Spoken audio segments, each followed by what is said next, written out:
इसमें क्या हो गया? ये तो राजनीति में देखा गया है, दल बदलते हैं नेता। लड़ाई धारा की है। मैंने समझ लिया कि समाजवादी पार्टी की तरफ से उससे गरीबी चलाई जा रही है, भारतीय जनता पार्टी दुश्मनी कराई जा रही है, भारतीय जनता पार्टी जो स्वार्थ की राजनीति करता है उसकी बात में मैं क्या करूंगा? क्या बात करूंगा? जनता इनके क्या ऊपर विश्वास करेगी? क्या ये सक्सेना जी को सिर्फ आजम खान साहब पे मुकदमे डालने की वजह से चुनाव लड़वा रहे हो? उनको पूरे राजनीतिक फायदा दिया जा रहा है क्योंकि वो आजम खान साहब एक बड़े नेता थे, कद्दावर नेता हैं, तो उनके खिलाफ कोई खड़ा नहीं हो सकता। तो आपने सारे मुकदमे उनके थ्रू ही डाला है, बकरी चोरी, मुर्गी चोरी, इस तरह के मुकदमे डलाए।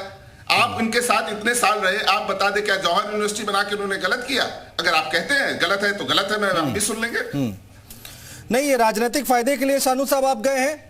दरअसल शानू साहब को शायद जाना है, इसलिए मैं उनसे जल्दी से सवाल जवाब कर रहा हूँ। बोलिए। मैं जवाब। ये अपने घर में जो 2 एक्स्ट्रा बेडरूम है उसमें होम स्टे बिजनेस करके महीने का 60,000 कमा रहे हैं। आपको भी ये करना है तो फ्रीडम ऐप को अभी डाउनलोड कीजिए। अब दे रहा हूँ। मैंने जिस दिन पार्टी ज्वाइन की थी, मैंने अपने प्रदेश अध्यक्ष जी के सामने ये कहा था कि मैंने समाजवादी पार्टी में रहते बहुत कुछ खोया। वो खोया है जो शायद मैं कभी नहीं पा सकता। मैंने अपने पिता को भी खोया। मेरी कोई ख्वाहिश नहीं है, मेरी कोई महत्वाकांक्षा नहीं है। मैं सिर्फ अब्दुल के सम्मान की वजह से, अब्दुल प्रतीक है उन लोगों का जिनका राजनीतिकरण किया गया, जिनका राजनीतिक इस्तेमाल किया गया, जिनसे दरियां बिछवाई गई और उनका नाम ही नहीं लिया गया, उनका प्रतीक है अब्दुल। वो अब्दुल सिर्फ अपने सम्मान के लिए और सुरक्षा के लिए और भारतीय जनता पार्टी की जो नीतियां हैं उससे प्रभावित होकर और राष्ट्र निर्माण में सहयोग के लिए भारतीय जनता पार्टी में शामिल। कहा यह जा रहा है कि आपकी अलग मजबूरियां हैं, आपने इस वजह से ज्वाइन किया है। बहुत सारी बातें निकल कर आ रही हैं। कुछ तो कहेंगे क्योंकि अब कुछ कहने के लिए तो बचा ही नहीं है। जिस तरह से रामपुर का चुनाव जा रहा है, जिस तरह से रामपुर के चुनाव में आकाश सक्सेना और हनी साहब भारी मतों से जीत रहे हैं, तो आप कुछ तो कहेंगे, कहने के लिए बचा ही क्या है। राघवेंद्र सिंह जी भारतीय जनता पार्टी से हमारे साथ। रोज तो इनका चाचा से लड़ाई होती है, फिर चाचा से मामलात हो जाते हैं, उनके बारे में कुछ नहीं कहेंगे। अच्छा आजम खान, अब तो आप खुल के बता सकते हैं आजम खान नाराज थे कि नहीं थे? एक समय पर जब बहुत खबरें चल रही थी, बहुत खबरें निकलकर सामने आ रही थी, पूरा परिवार नाराज है, पूरा रामपुर नाराज है, ऐसा था क्या? बहुत छोटे से शब्द में अपनी बात कहूंगा। इस सवाल का जवाब आप उन्हीं खुद से ही पूछिए और उनसे ये कहकर पूछिए कि आपको ईमानहू कहना है कि आप नाराज थे या नहीं। ठीक है। राघवेंद्र सिंह जी, बड़े और गंभीर आरोप लगाए आजम खान साहब ने, कह रहे हैं भाई घरों के दरवाजे तक तोड़ दिए गए। समाजवादी पार्टी के जो कार्यकर्ता हैं उनको उठाकर कहा जा रहा है या तो बीजेपी को वोट दो, उनको चुन लो, नहीं तो आप जेल को चुन लो। ये किस तरह की बातें हो रही हैं? अनुज जी, राजनीति में ऐसा होता है क्या? 4 बार समाजवादी पार्टी की सरकार रही है, इनकी सरकारों में भी उपचुनाव हुए हैं। ऐसा कहीं होता है? वास्तविकता ये है, आजम खान और अखिलेश यादव की निराशा बोल रही है। ये समाजवादी कुनबा आज की तारीख में समाप्ति की तरफ है अनुज जी। इनके बड़े बड़े किले, मठ और दुनिया भरे के जो बताए जाते थे सब ध्वस्त हो चुके हैं। अब मात्र 1 आध सीटें बची हैं, वो भी इस चुनाव में ध्वस्त होने वाली है। भारतीय जनता पार्टी ईमानदारी से चुनाव लड़ रही है और उसमें कहीं भी इस प्रकार की बात नहीं है। और मैं रामपुर की बात कर रहा हूँ। रामपुर से 5 बार विधायक रहे काजी मली ने भारतीय जनता पार्टी ज्वाइन कर ली। भाई क्या कारण था उन्होंने ज्वाइन कर ली?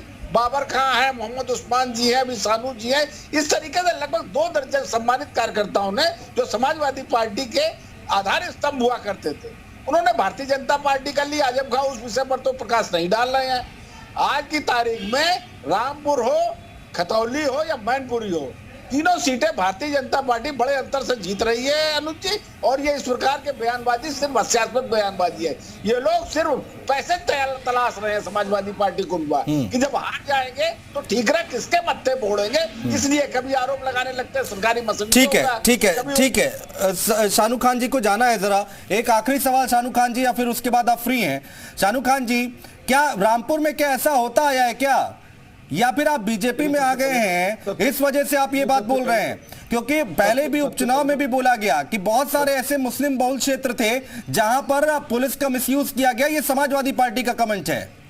देखिए समाजवादी पार्टी हार से पहले कुछ तो कहेगी, ये हार के बाद कहने का माहौल बनाया जा रहा है। इसलिए ये 8 तारीख को सबको मालूम है रामपुर में क्या होने जा रहा है। हाँ, ये बात सही है कि भारतीय जनता पार्टी का प्रत्याशी रामपुर से शहर विधानसभा से कभी नहीं था, लेकिन इस बार इतिहास बदलने जा रहा है। और रामपुर का अब्दुल इतिहास का साक्षी बनने जा रहा है, क्योंकि उसने तय कर लिया है कि उसको रोजगार चाहिए। नारा लगाते थे नौजवान, मैं भी लगाता था कि ये जवानी है कुर्बान आजम का तेरे नाम। लेकिन हनी साहब ने ये कहा है और माननीय मुख्यमंत्री जी ने ये कहा है कि अब नौजवानों की जवानी को कुर्बान नहीं करना है, उनको रोजगार देना है। और भारतीय जनता पार्टी की हर योजना में जो अब्दुल को मिला है वही नवीन शर्मा को मिला है, कहीं कोई फर्क नहीं किया गया है। चाहे मकानात जो बने, आपकी बातें सुनकर अभिषेक राय मुस्कुरा रहे हैं, चाहे उज्ज्वला समाजवादी पार्टी के प्रवक्ता, सारे मामला हैं। और मैं तो थोड़ा सारा बिजी हूं, क्योंकि राज्य मंत्री जी दानिश अंसारी साहब के कार्यक्रम है और आकाश सक्सेना और फनी साहब के कार्यक्रम में लगातार लगे हुए हैं। मैं उनके साथ मुझे प्रचार करने जाना पड़ रहा है, क्योंकि हम चुनाव जमीन पर लड़ता हूँ। ये अपने घर में जो 2 एक्स्ट्रा बेडरूम है उसमें होम स्टे बिजनेस करके महीने का 60,000 कमा रहे हैं। आपको भी ये करना है तो फ्रीडम ऐप को अभी डाउनलोड कीजिए।